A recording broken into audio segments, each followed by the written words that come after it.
Ramapati.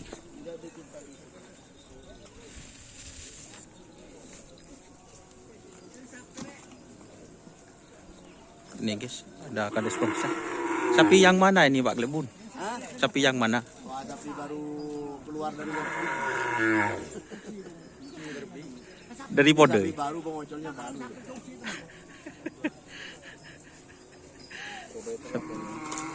Sapi baru guys.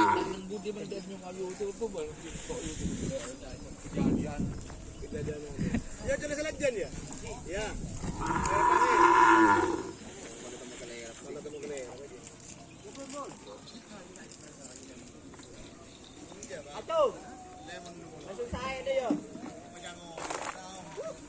Ini yang baru ya. Baru beli.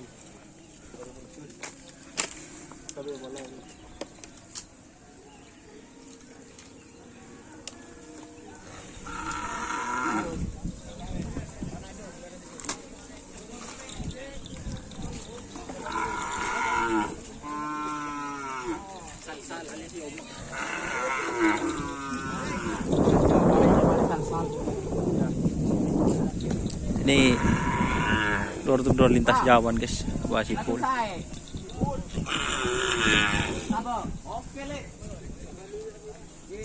Ini ada 3 ekor ya teman-teman. Untuk sapi baru Nyo Kelepeng Sakti guys.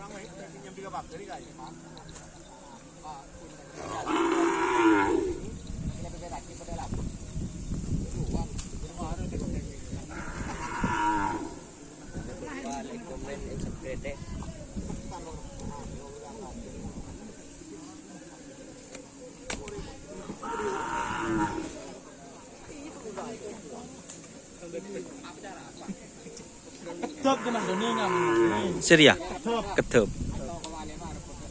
Sere Ramapati Pakun.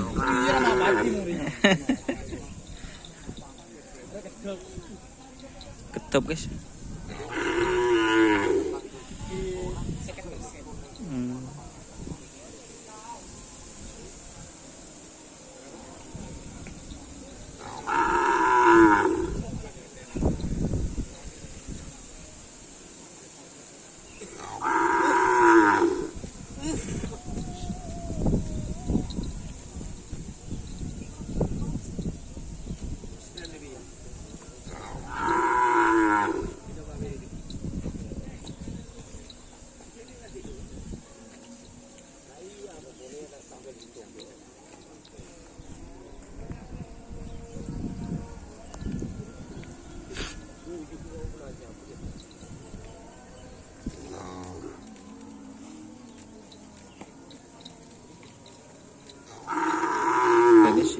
Ada azan berkumandang ya. Jadi saya hentikan dulu syutingannya.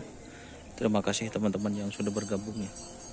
Jangan lupa like, komen, dan subscribe untuk channel Dunia Sar guys.